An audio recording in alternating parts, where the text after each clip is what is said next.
안녕하세요. 맥킨의 지혜투자클럽입니다. HLB가 글로벌 판권 계약을 맺은 나노젠의 나노코박스 보호효능 평가 데이터는 어떻게 될까? 자, 이 부분 살펴보도록 하겠습니다. 자, 오늘 아침부터 오후까지 현지 이제 언론에서 보호효능, 백신 품질의 가장 중요한 결과 이런 기사들이 계속 많이 나왔습니다. 오전부터 해가지고. 자, 단기 안전 요건은 충족하지만 보호 효과를 직접 평가할 데이터는 없다. 이제 어제 보건부가 이제 보도 자료를 내면서 윤리위원회가 이제 18일 날 오후에 있었던 부분을 다시 한번 확인을 해줬죠. 그래서 안전성 면에서는 단기 안전성 요건을 충족했고 면역원성 관련되는 부분을 충족했는데 이 백신의 가장 중요한 품질 요구사항이 보호 효능입니다. 현재까지 이제 코로나 사례 수를 기반으로 해서 나노코박스 백신의 보호 효능을 직접 평가할 데이터가 없다. 그래서 승인된 프로토콜에 따라서 보호 효능 평가를 계속 수행해야 된다. 그래서 이제 내년도 3월에 이제 연구를 완료하는데, 요래서 이제 이 부분들을 계속 이제 업데이트할 부분들을 요구를 했고요. 그래서 연구용 백신의 면역 원성에 대한 어떤 데이터를 기반으로 해서 보호 효능을 추정해서 이 자문위원회에다가 이제 문서를 보내기 위한 과학적 타당성으로 만장일치를 결정을 했다. 이렇게 보시면 되겠죠. 그래서 이 보호 효능 관련되는 부분이 왜 중요한지 다시 한번 추가로 좀 설명해 드리면, WHO에 따르면 이제 백신의 보호 효능은 50% 이상이 되어야 됩니다. 이게 뭐 FDA도 그렇고요. 그 다음에 EMA도 그렇고 이제 국내에서도 이 부분들을 이제 많이 이제 근거를 삼고 있지요. 보통 이제 면역 효과라고 하기도 하고 뭐 예방 효과라고도 하고, 자, 여러 가지 용어로 이제 비슷하게 사용되고 있습니다. 자, 좀 더 이제 기사를 좀 살펴보면 현지 기사에서도 이제 이 보호 효능 관련해서 설명을 했는데, 보통 이제 약이라고 하는 것이 되려고 하면 첫 번째 안전해야 됩니다. 두 번째는 효과가 있어야 돼요. 효능이 있어야 돼요. 안전한데 효능이 없으면 약으로 될 수 없고, 효능이 있는데 안전하지 않아도 이제 약이 될 수 없죠. 두 가지가 같이 결합되어야 되는데, 특히 백신 같은 경우에는 환자들한테 투여되는 게 아니라 건강한 사람한테 되기 때문에 이제 이 안전성 관련되는 부분이 상당히 중요한 부분이라고 이야기를 생각하시면 될 것 같고, 그 다음에 효능 관련되는 부분의 백신의 평가는 어떻게 지금 평가를 한다고 보시면 되냐, 1상이나 2상 같은 경우에는 초기에는 이제 안전성, 면역원성을 이제 중심으로 하고, 이제 3상 대조군을 이제 들어서, 예, 그러니까 이제 중국이나 러시아 백신 관련되는 부분에서도 이런 어떤 데이터가 부족하다든지 3상을 거쳐야지만이 WHO나 이런 데서 이제 그 데이터를 인정해 주거든요. 그래서 백신을 맞은, 예방접종을 한 사람하고 예방접종을 하지 않은 사람 이렇게 나누어 가지고 전체 이제 임상을 3상을 꾸릴 때 나누어서 투여를 하고, 그 다음에 실제로 이제 위약을 이제 투여받은 사람이나 백신을 투여받은 사람들이나 일상생활을 가게 되면 감염자가 나오겠죠. 그러면 감염자가 일정 숫자가 나왔을 때 그 감염자를 평가를 해서 퍼센테이지로 이제 나눕니다. 그러면 이제 이게 이제 보호 효과가 이제 퍼센테이지로 나누는데, 어떻게 나누냐면, 예를 들어 가지고 이제 뭐 백신을 맞은 사람에서는 그 질환자가 한 100명이 나왔다. 감염자가. 근데 백신을 맞은 사람은 한 10명이었고, 그 다음에 위약을 받아가지고 나온 사람이 90명이었다. 그러면 이제, 계산하기 편하게, 여기만 9명이라 하죠. 그러면 90대 이제 구하면 10% 정도가 되지 않습니까? 요걸 이제 전체 1에서 이 10%, 그러니까 0.1을 빼면 0.9가 나오죠. 그러면 90%라는 이 수치 자체가 보호 효능입니다. 요렇게 이제 보통 판단하는데, 화이자나 모더나나 뭐 아스트라제네카나 다 이런 식으로 이제 발표를 하고 있다. 이렇게 보시면 되겠습니다. 그래서 보호 효능 관련되는 부분들은 지금 이제 요렇게 해야 되는데, 나노코박스 백신 같은 경우에는 지금 이런 데이터들이 지금 아직 안 나와 있기 때문에 항체를 생산하는 걸로 지금 평가되었다.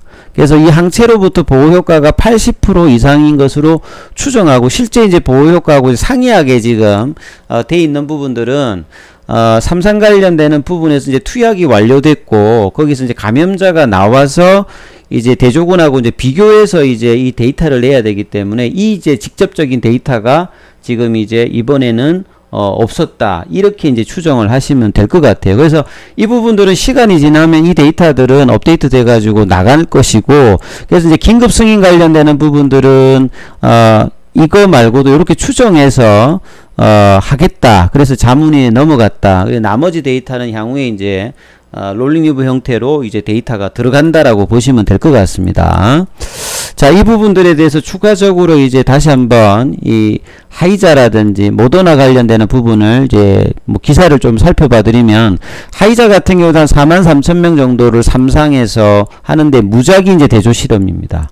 그래서 이게 뭐 일정 어떤 숫자는 백신을 투여, 일정 숫자는 이제 백신이 투여되지 않은 사람을 통해 가지고 이 예방률 관련되는 부분이 이제 나오는데요. 이게 백분율로 계산하는데, 백신을 접종한 그 참가자 중에서 코로나 걸린 사람, 위약 투여자 중에서 코로나 걸린 사람, 보통 이제 위약은 이제 뭐 맹물 같은 걸 넣는다고 해요. 그래서 이 비율을 이제 1에서 빼서 이제 백신의 효능을 도출한다. 그래서 예방률을, 하이자 같은 경우에는 초기에 이제 94명을 대상으로 해가지고 감염자가 나왔을 때 이 이제 중간 데이터를 뺐는데요. 그래서 백신을 맞은 사람이 8명, 위약을 맞은 사람 중에서 걸린 사람이 86명이니까 요걸 이제 나누면 요게 0.093 정도 되겠죠. 그러면 이제 요걸 1에서 빼면 0.097이니까, 그래서 이제 90.7이라는 수치가 예방률로 이렇게 나왔다 보시면 되겠습니다. 그래서 전체 이제 43,000명의 어떤 결과는 아니다는 거죠. 이제 초기에 걸린 사람의 어떤 부분을 나눴기 때문에, 그래서 이제 긴급 사용 승인이라고 하는 겁니다. 전체 데이터를 가지고 한 게 아니고. 그리고 향후에 이제 지금도 이제 한 1년 정도까지는 계속 이제 모니터링을 하고 있는 겁니다. 완벽하게 어떻게 될지는 모르기 때문에. 그래서 이제 하이자 관련되는 부분에서 작년에 11월 달에 기사를 보시게 되면 백신 효과가 90%다. 예? 그래서 90% 효과라는 게 이제 그런 어떤 의미고, 이 초기 데이터다. 그래서 전체 인원이 아니라 감염된 94명. 그러니까 감염된 어떤 환자가 나와야 이제 직접적인 데이터를 뺀다는 거죠. 그래서 이제 여기에서 이제 그런 어떤 결과를 나왔고, 이제 감염자가 164명이 될 때까지 분석에 임하겠다. 여기 이제 작년 이제 11월 달의 기사입니다. 그래서 이제 그 FDA가 요구하는 것도 WHO 마찬가지로 50% 이상인데 75%를 바랬는데 90% 이상이 나왔는데, 이게 전체 데이터는 아니고 94명의 초기 데이터에서 이렇게 나왔다는 거죠. 그리고 모더나 같은 경우에도 예방률이 94.5가 이제 작년 11월 달에, 얘도 이제 긴급 사용 승인을 받을 때 이런 데이터를 뺐다고 하는 말은 역시 이제 중간 데이터로 이렇게 뺀 겁니다. 그러니까 감염자가 나왔을 때 그 부분들을 대조군하고 비교한 어떤 퍼센테이지다, 이렇게 이해를 하시면 될 것 같고요. 그래서 이 클리니컬 트라이얼즈 지오보이에 들어가서 나노젠의 어떤 그 삼상 관련되는 부분 NCT 04922788을 보시게 되면 이 삼상 관련되는 부분 내용을 이제 조금 나올 수 있는데요. 그래서 여기 관련되는 부분을 기사를 조금 치시면, 여기 보시면 이제 나노코박스하고 플라시보하고 이렇게 주죠. 그래서 여기는 이제 2대1 비율로 이렇게 지금 하고 있고요. 그 다음에 이제 3A 같은 경우는 1000명이고 나머지 부분은 이제 3B로 진행을 하고 있고요. 이제 컴플리션 데이터가 이제 내년도 이제 7월달, 그 다음에 이제 스터디 컴플리션 데이터가 내년 8월 7일 정도에 끝납니다. 그래서 두 번 접종하고 28일마다 두 번 접종해서 이 프라이머리 아웃컴제 메저에 보시게 되면 이 임상을 하는 부분들이 안전성, 면역원성, eficacy, 그러니까 이제 안전성, 면역원성, 그 다음에 효능 관련되는 부분, 보호 효능 관련되는 부분, 18세 이상의 요렇게 대상으로 이제 임상이 진행되는데, 프라이머리 아웃컴제 메저가 제일 중요하죠. 여기에서 이제 안전성, 면역원성, 이제 보호 효능 관련되는 부분을 다 따지는데, 여기 이제 지오메트릭 민 관련되는 요거는 이제 면역원성이라 보시면 될 것 같고요. 여기 관련되는 부분들은 안전성 관련되는 부분, 1번 관련되는 부분들이 이제 뭐 코로나에 이제 걸리는 그런 어떤 부분들의 어떤 숫자를 지금 이게 판단하거든. 요걸 가지고 이제 한다라고 보시면 되겠죠. 그래서 요게 이제 프로토콜에 잡혀져 있으니까 요게 보시게 되면 14일 이후죠. 그러니까 세컨샷.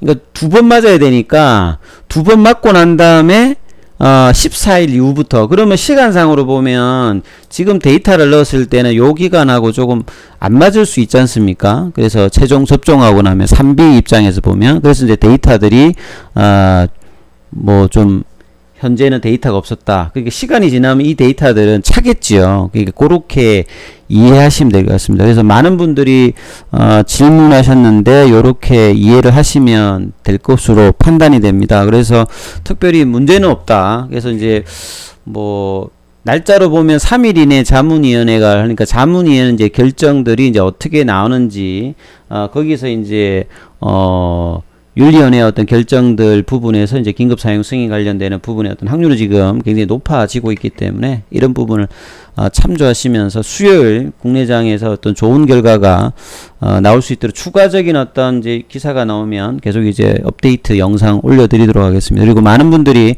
카톡방 문의를 하시는데요. 자, 무료 카톡방입니다. 뭐 HLB 카톡방은 아니고요. 전체 주식 투자 관련되는 부분. 근데 바이오를 제가 좀 많이 하고 있기 때문에 바이오에 관심이 있으신 분들은 참여하시면 정보를 받으실 수 있습니다.